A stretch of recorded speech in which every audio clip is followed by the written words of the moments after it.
I le suafa pa ia o le atua te mā, le alo ma le anganga pa ia, o le ona le malosi malawa, o le alofa e whaavavau. O no le pule au au i le lolangi i eile le atua na o ia. E a fio i me umalawa, ma o le pulenga e whaongaina e tangata anuu, ma le Palemene o Samoa, i tu tonu o tua oi na whaasino ina mai tu la fono le atua, o se tofi pa ia tu wha solo, tātou te talo. Lo mātou atua se siri se, mātou te whatansia i le nganga o le loto mau lalo lau pure whaito tas. Ina ia toifo lau whaunga mana i lunga o le nei Palemene. Whaatonu mai oe na ia tonu ai a mātou whelafo inga. Mo le whaasisiri ina o lau lava vi inga. Ma le soifua lau le leo tangata anu o Samoa. Lo mātou ta mai o le langi. Ia pa ia lo suafa. Ia o mai lo malo. Ia whaia lo whirangalo le langi e pe an whaia le langi. Ia e fwai mai ia te mātou le aso nei, mātou me ai e tau male aso. Ia e whamangalo ia te mātou ia mātou wangsala. E pe o i mātou fwoi o no mātou whamangalo i nātu. Ie wanga leanga mai ia te mātou. Awa fwoi e te ina i mātou ai whaasosong. A ia la vea ia te mātou ai le leanga. Wai o ma lo mana a to ma vi inga e fa lava. Amen.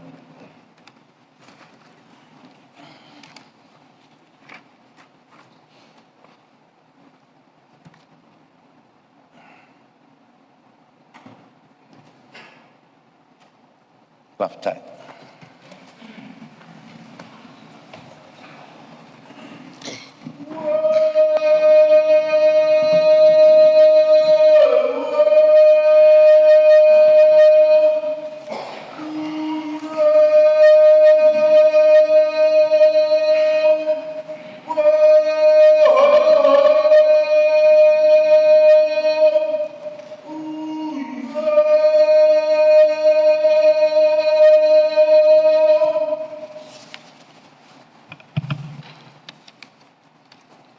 O te whasisilatu a matari nei tau manga a le fono au au whaitu la fono.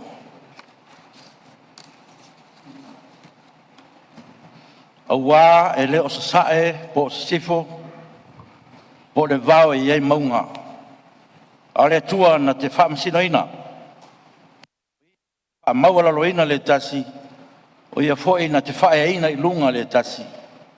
A wā o lo i le ao le li i le ipu. Ua mumu foi le waina, ua tumu le waina filongia.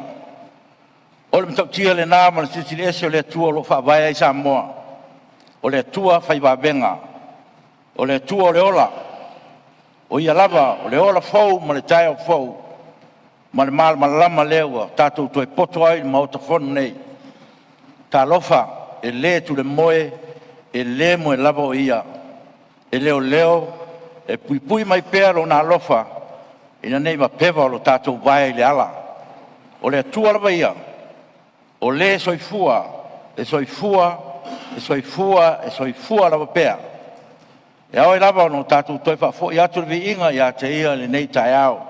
Ina ua ia anga le lei pēr, wafua ai le nei tai au manuia, i lo o tau langi ma le soifua whafawina.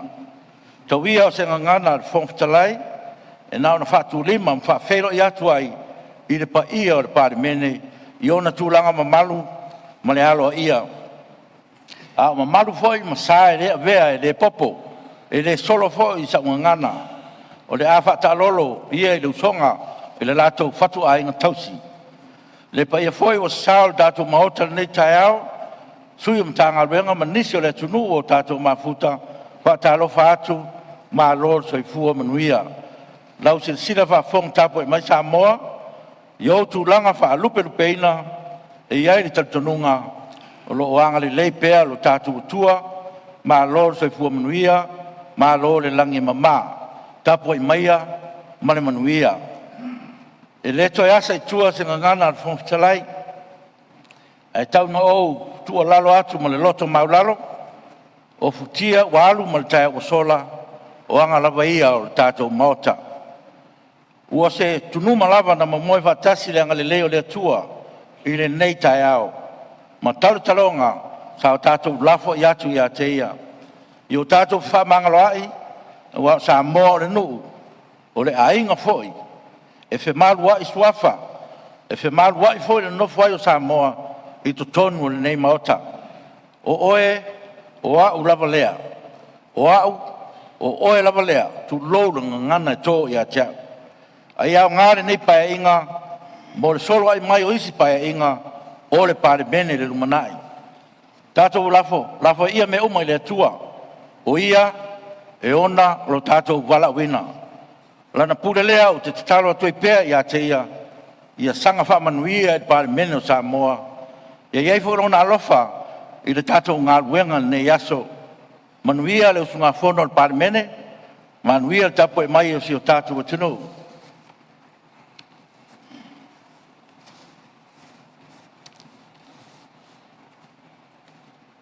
Ngā ruenga o le aso tau malo. Lo fionga Fonotaga, Mose no. Ia, taruai o le tātou pepo ngā ruenga, ia e uilea. Ia, tot pela no la fionga mista. Ia, whaftai tele mo le amnoa. Whatalo whatfo i la fionga i le Fonotaga. Ia, whape fo i le maluman pa ia o tātou Palemene nei tai au. Tātou vi ia le lofa le tua o le ua. Mai tawina le tai mai o roto so i fuala rei. Ia, maso mātou ola. Ia e whaua wai tātou ngā ruenga.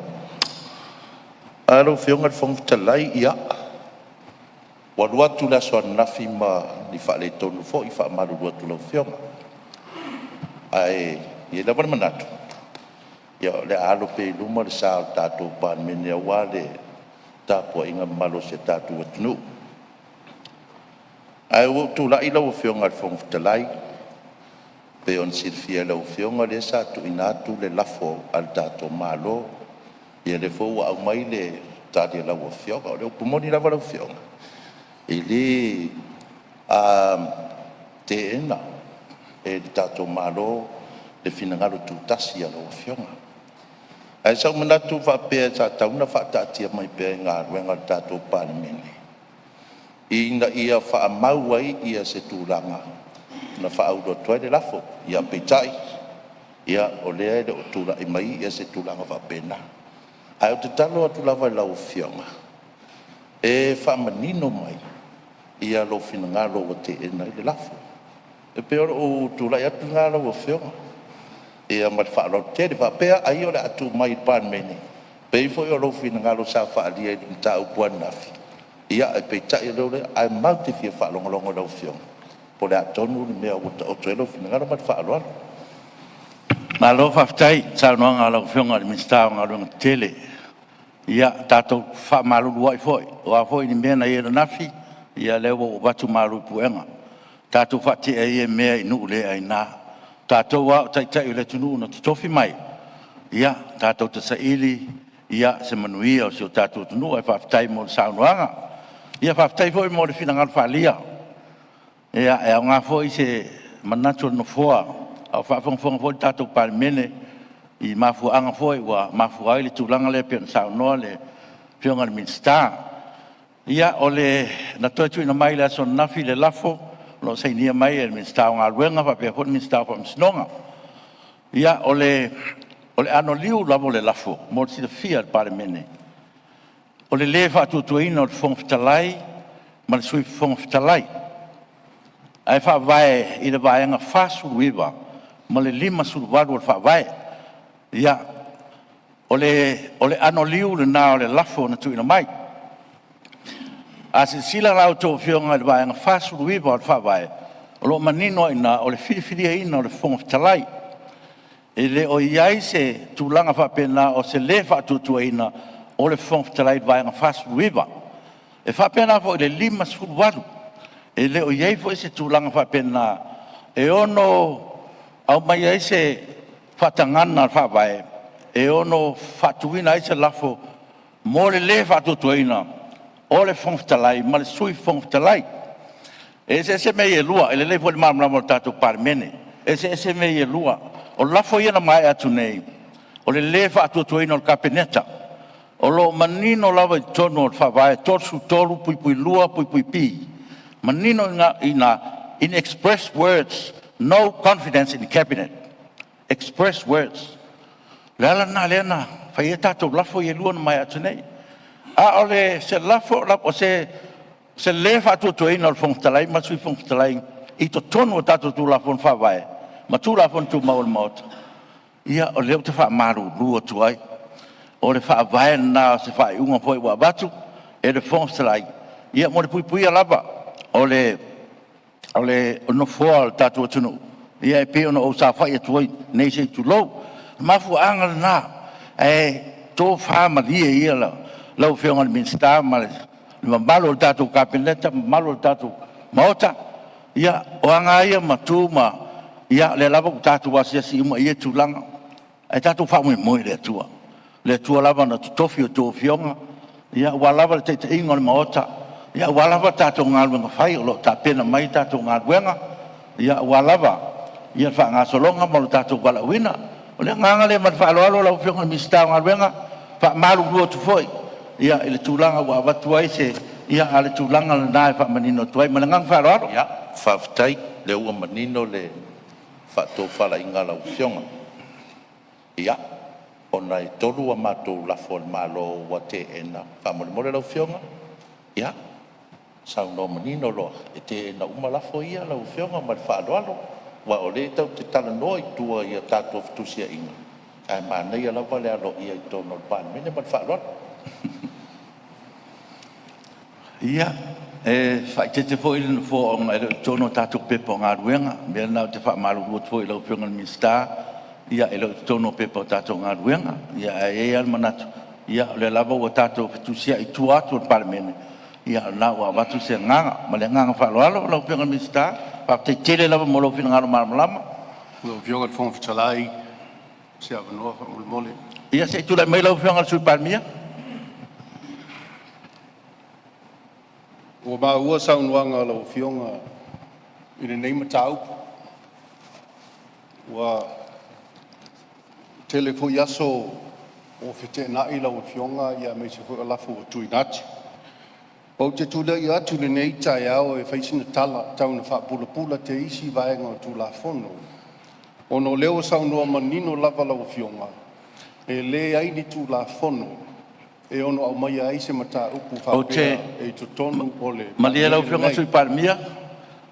Ia, e leo se whare whamasino le maotu nei o le maotu le Palemene le tunu whamalu lu atu. Leo te malamalama le lau tūlai mai. Whaalo ia. A leo o tano atu I lau whionga sui Palemia. O leo whai atu le whai unga le whongwhitalai tātou mali lie. Io e whamaru lu atu le tūlanga na le pena e tau whai mai. Ia o leo whai atu le whai unga le whoa. Tere tātou ngā ruenga I e whiwhai. Whataltali le tunu.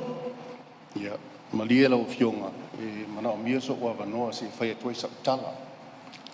O leo whai atu le whai unga no whoa. O le na saini mai a le whionga le minsta I le lafo. Ia whapea fo I le minsta whamasino. O le tūlanga Lau na whionga, o leo manino na tali mai matuina mai lau whai unga I le poa na pō. Fotoa o maua le whai unga lea la tā le se fururua na pō. Malie sui Palemia. O leo Malie sui Palemia. Malie mai. O leo wa umana tu watu le silafo. Malie whai lau tusi o le fono. O le lafo lea lau whionga. O lo wha manino tuai vaenga o le tu la fono. O a fianga o lau whionga le mata upu le nei. E le leo le tatua ngai no I le lafo lea. Lau whionga le whongwhitalai. Na tātou Ia tō mo se mai e la whamul mole. E whai le lei se tātou tala. Le ana o le pule o le tu la fono. Ia, malie. O le Palemene. O leo whai atu. Lau whionga sui Palemia. Malie lau whai atu no whoa. E pea no whai atu e le se whamasino onga le mea leo le Palemene le. Leo whai atu whai unga. Ai mari lie. O le anga I ngā ruenga pēn whatulai mo le aso nei. Lau whionga I le whongwhitalai. E whai ano o siri atu lau whionga. Malie lau whionga le. Pe na e tā pā se whinangalo o le loia siri. E winga I mta upule nei. E ala no o tula I atu. Ona le whata o matfoi le tātou mta upu lava I aso.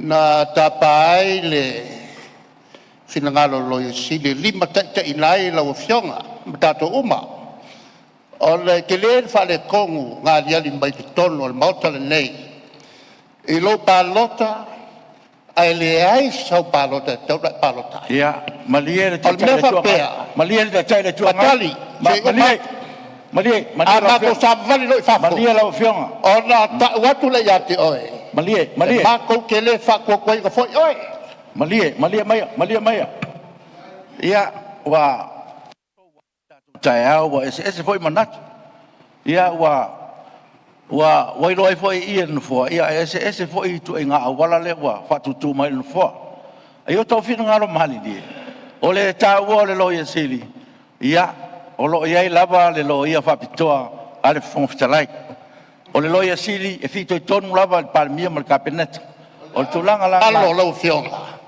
la la fina ngalo lo si o lo ia ya ole wa fa ya tu fai o fai na le wa fa tuai ona na Fionga le fon fitalai te to fama dia la fionga. Malie su palmia. Malie la fionga su palmia. O le o fauta ina la fionga in the doctrine of necessity. E au ai ona mai le mataupu te tonu al Palemene nei e fai ai le fai unga al Palemene. O to so fono. Ia ele o se bele ala fionga. O na ia yo ia fete nai. O le o fai atu le. la fionga al fon fitalai Lo ava no fono no su palmia. Ya, lo ava no fam sinonga pa fina ngado ye. Leo fai atu fai unga. Leo fai atu fai unga. la fionga al fon fitalai ia to tai pe lo fina ngalo ia maua le ngango le tua to tai ai o me fau manei o tatu mai tai sa tu la ia tu mo ia lava pe la un sai la fionga al fon ya te tu la mai palmia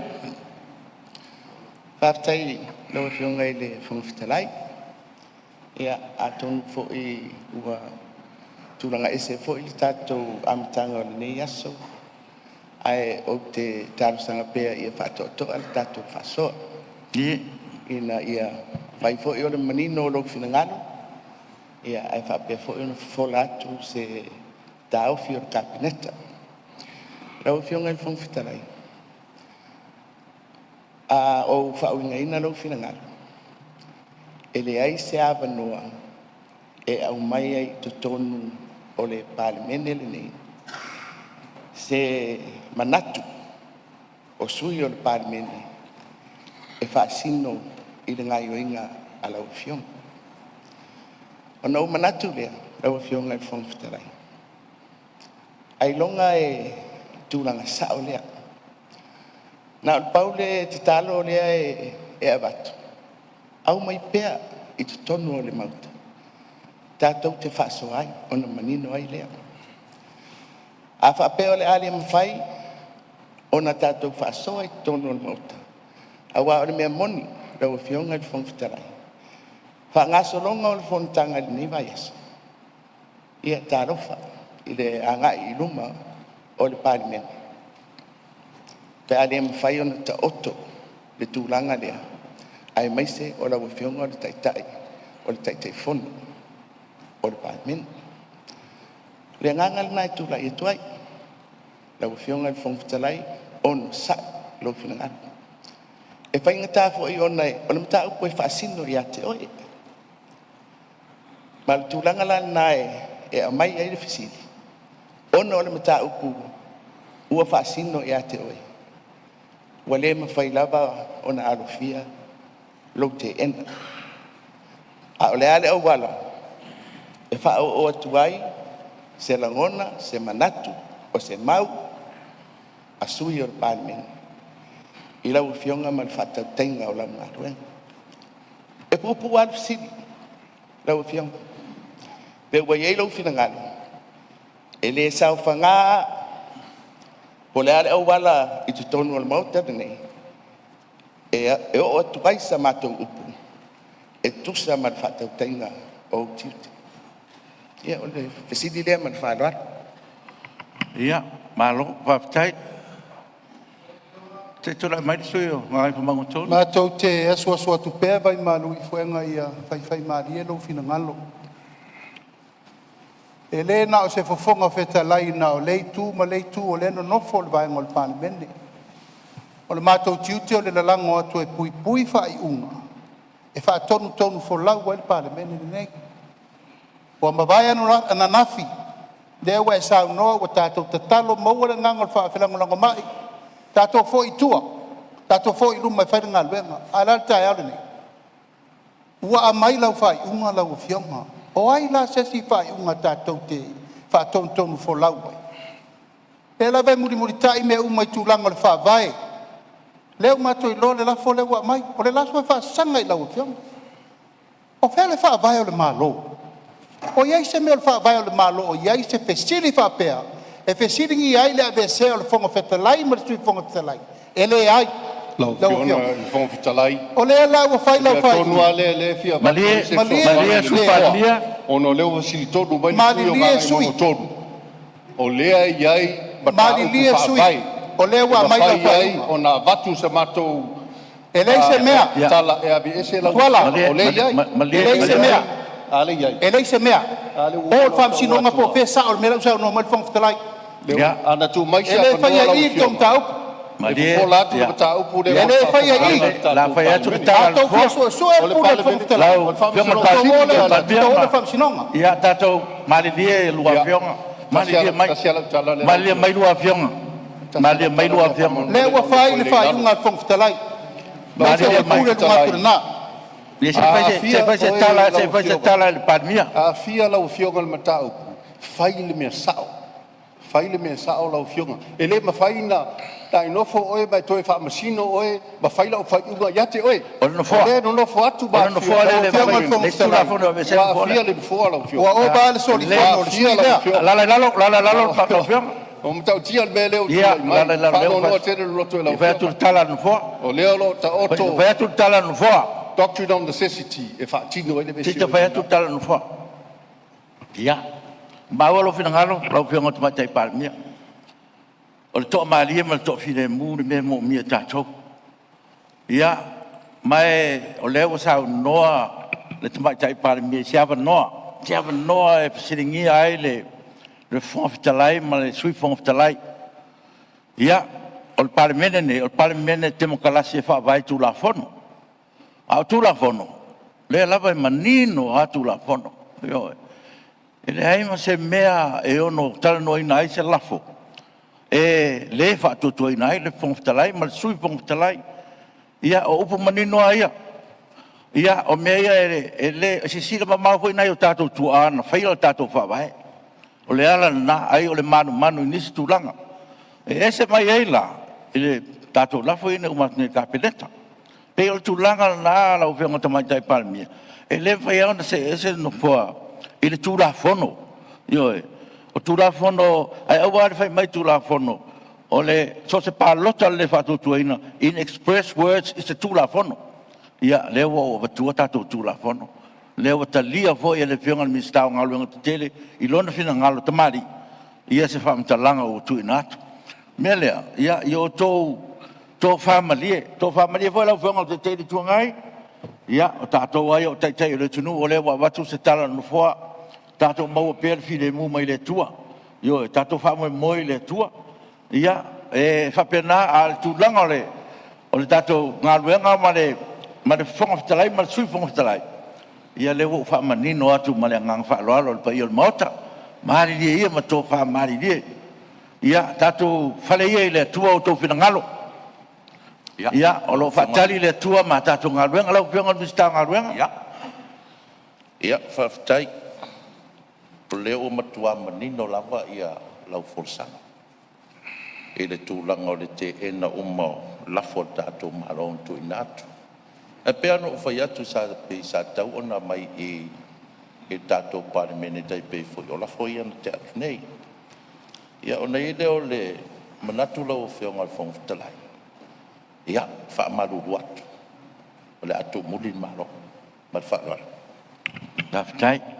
Ia malo tau noa I lau whionga le Eo mista. pionga fo fetalai e. Malie Tu mal fa lo. le malie lau whionga le suteta. O lea ua. Leo se va ngai fia manino ai lau sau noanga. Tu sai matato tu la fono.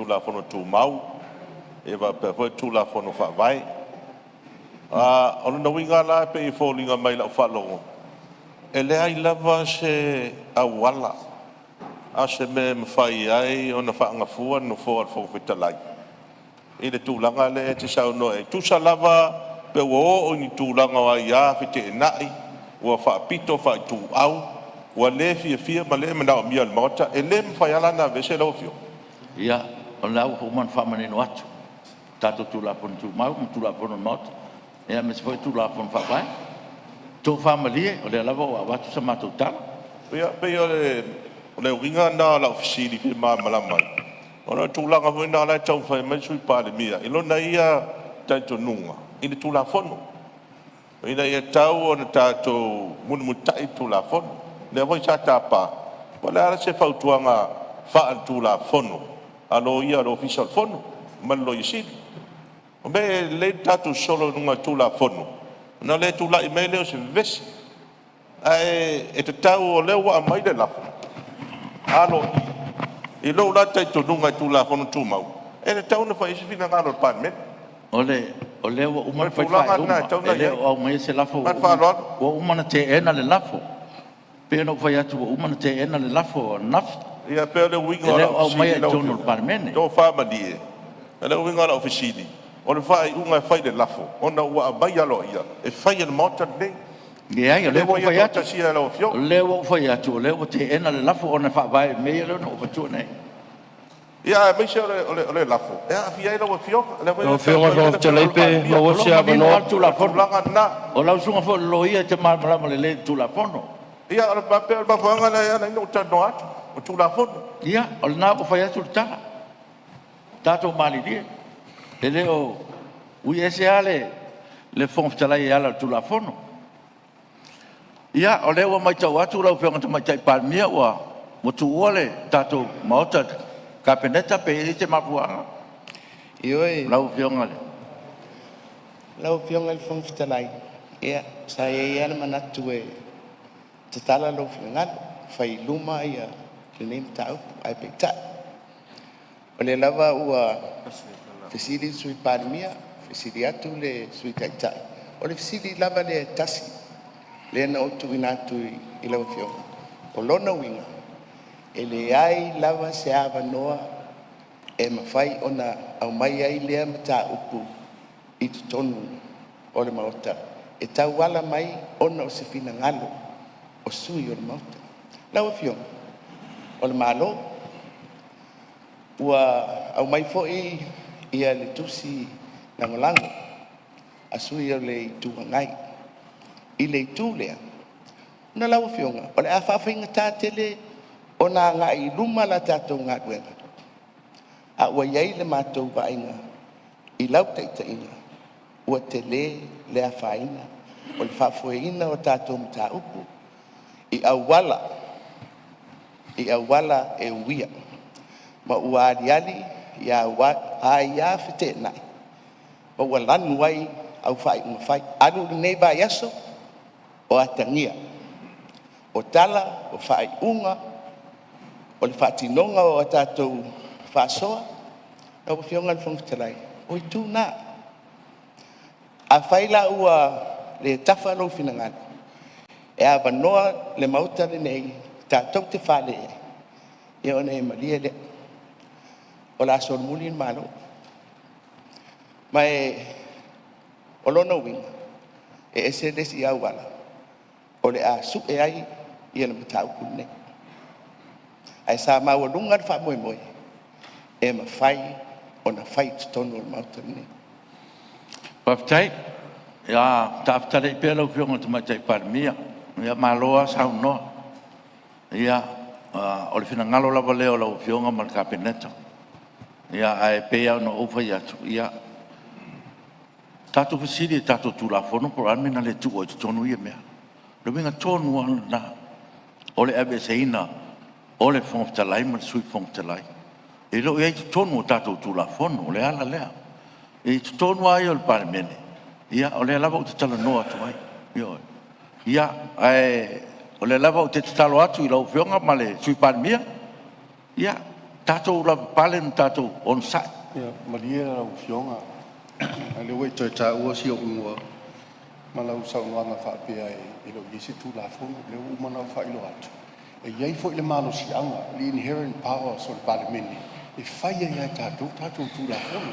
E o fo ina le mata upu lea. O lo iei fo ile malo si anga, e ma whaia ia le Palemene. Ona whaatino sana whaiunga le mea lea. Ai meise lava. Pea whaapea o le haia a fia la ufionga. E self-regulating Palemene nei iana whaiunga whai. Maftai. La ufionga le. La whionga Fonotaga, mo se avano. Ia, se tula mai le sui o, mo mai le sui o, ona maa so lem sa lenga. Sa tātou whaatangi le tua le tai au. Sa tap wai mo tātou wawa ai pe tua ia. Le lau sila le lau fionga ma le paia o le maota. Me se foi o Samoa whaafonga ma. I le mea wo o ia i le whaamoe o le so. O le foi ua alua ia lai tasi, alua tua o le mea anea. Tūlanga o le talasanga ina o lo finangalo. Alfoa ia whaalea atunu. E luka lo whapea. E le ase mea o le whaamoe toa. O lau lea te talo atu. O vai le maua i le aso se whaamoe le tatou oi. Whaatalo sanga le anganga o le tua fisoso ani mai. Iau tau finangalo mo tatou loto. E toa ai ma malu ai le whaamoe moe. E ui ai mātou mai tau i le mautu la fono e te lau mai. Malama tele le maenga lea au tau le auloia. Ale tu la fono silia e whaamai ai mo anga nuu whasawa. O le mea leo le common sense. O le whautautanga te tau. E te la ngona ai au tino. Le mea sao, ma le mea le sao. Na ara matau whapenatu. E whetu wha ia whapea. E tasi are wa ai al matai sa moi loa. E leo whetau i le mea le whai. O le mea leo talo toai. Wha le toa. Kako o se i wa ili ma toi sa ili le tua. Ma le whatasina o tātou reinto i ngā anga tātou te wa ai. Ai tātou o e whalango le soso ni mai o le ari. Ie mau ai se whina ngā fōu. Se sistemi o mua. Ia e whanga solonga wenga le tātou maro lai tapu e mesa moa. O le mātou le talo atu ma le ngang whalolo. Lau whionga le. Whionga le Fonotaga. Mali lau whionga te tele tonga se tuatu la noi ona, tuatu le lau whionga. E lava o le mātou tau mwhai atu le te musola. Ia toa pēle tai, ia mamaua lau whina ngalo o wā le toi o sofai fo i o le tai au le nei. O mea ia watu tupu le tai au le nei, o mea wa umana whau e o mai e whai. Sisila, e le mātango fia le tu lai ese o le mālo. Winga ia, winga le mā whau, ma le matau lea i le whinofoa al Palemene. Lewa e sao noa manino lava lau a whionga le Fonotaga. E te whaatanga ina to en Lewa e sao noa. le e te tono al maut. Lewa e sao noa au stai sui al Palemene. O le ava noa lava sui ma mai. Ioe. Au stai mewa e sao noa mai. E lon whaingo fia lo lea. E loa e lo tūlanga. E tai lau a whionga Fonotaga. Ia leo bai tau atu. O mea wa umana fua e o whai e lau a whionga tai au nei. Lau whionga le. Ona wha pēleo se tala. Ia wai pina ngalo leo lufi. Moe le toa. Tula e atu e. Tātou tolo pō. Te ia ia se tei. So au tai tātou tau nei. Ia la whetua se tala no fua. Le mawhai wa umana tātou wai tai au nei o whau me ia. Angai Palemene o Samoa. E taun whaisa mātou leo. O isi e whionga ia le tua. O le mea te iloa e te taun whai. Ai le whaia. O le angasala ia i lina i luma o le tua. Tai o lare nei. Le mutatu o mai e taun whai e whol mita upulea. Nā o tau atu. E o ngaonga le mita upu. A whai o le tau tala le mita upulea. Wa tau o tau tala i eilanga i 5 whaamasinonga. 5 whaamasinonga. La fia iau lea ba le whionga le li whai pule. Ai a fua mai lau whai unga. Lela, e tau tele ia te mato le tulanga lea e tau ta tu tal no mai o le vanga fole nei na le paua le mea no mai ai o mata upu fal malo le no fuma a fai lo e fai se fai unga malo wa mutai i ole a mutai fo i mal matu to a wai i le fono le nei lo fionga le fong talai ole matu mlatu la wa vatu wa silinga tani seu se mata upu mai e onga mata upu na fiai bato ai masya le nei lima fa msnonga la wa fa msnonga la to fai des fa tau i lau fa i unga ona eleta le fengai ela fionga fong talai a fai sa vali le malo ol malo e pulea tatou ngaluenga ua matou sa vali fo ol fa i wala leo mau atu lo finangalo wa ia manatu lo fionga sui fale alili ia wai fo manatu no foa ole a fa mai al tatou fono ua manatu fo ile ta sanga tu na mai ia le no fo ne lo fionga te mai Palemene ma lo kapeneta ia me fo lo fionga te tele tu ngai ma le fo tu mota ia tatou oe tatou fa mo talo ile tua e leo ia se meo tupu o lo to apea le fong talai man fa tino ino lan ta fa yoi mele ia o ia le manat fa pena ia ole a tatia tatou ngaluenga se sui ngamaria nei meu tatou tulai mai ia ole fo sa no la fionga te mai Palemene ia isi au wala talatu ia le a tatia tu pe la fionga te mai Palemene ma la kapeneta ia le tulanga lea ai malie le sui o sa lenga numero tasi tanu me ai le o mau atu lo finangalo ia atonu foi lea mo e toa ai ola no o fatu inatu se la fo ado ia e malolo tatu Fonotaga se ia se aso ia mau ai fo ile ava no pe ia tatou te whaasoa ma soa lau pule i tua. Ia, ma tatou to e ta pena mai i se aso e fuafuaina, ma whaadua. Whaadua le sui Palemene, o le sili po la tadia le lafo le tatou malolo, o e finangalo e sau no mani i oe. Au ese le ai, ua manu malo le i oe. Tula e mei lau whionga le sui o salenga, no me tasi mo statou te talo, au man tatou fono. Tatou talo. Yo vai le atua le lang. Ma tau te le fisilingia la wa mi oton. O lau fasino ala i le soifua ma le ola au tangata. Ma tau te fai mea whaalongo i au a fionga paia. Pangale le atuae talo fai i lo wanganga paia. Sa ma tau momoe ma malo lo. Wa ta sisi polo le langi se fa o fale le mala malama ma le ola fo. Ai ali tai au le nei le tua. O matou le fa longo le ngalwe nga manna lo wanga sa e nga lui. Ta wa fai laba o matou roto le tua. O matou fa sifo atu ya te oi. Fa mangalo lau Palemene. Fa mangalo lau Palemene na e to tofi ala le filifilinga lo watunu. Ole atunu e whaavae ia te oe o le whaavae papa o le whaavae ola. A o se Palemene le a mi o tonu i o luma lo mātou atua. O mātou tangata e le a unga mo au whea. A lofa mai i a Samoa. Tā sia whea mga luenga le asu. O a whea se inga i te tonu o le Palemene le atua. A nganga pa iae. Lowa lofa tu noa i a pele i o mātou luma. Fusia i mātou le loto male anganga e tas. E leo le upu male ngutu. A le loto e tali tonu i la wami o tonu. Le tua. A lofa mai a Samoa. A lofa tamatai Palemene malana kapeneta. Le fofonga fetalai. Le tai le tua ngai male lo le Palemene a Samoa. Se tu fa tasi lo finangalo e ala le loto e tas. Ta pena fa le anganga i mātou. Ta pena i mātou i me uma wa e finangalo ai. Ai tu o mātou roto i le ato atoa. Ke viso, malutia i mātou, sau ina i mātou le toto le whengai.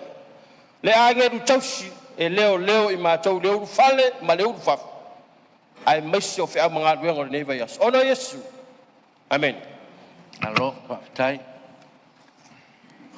O te, pasisi latu wa tolpo nei tau manga whono wau whetula whono, te iesi aso.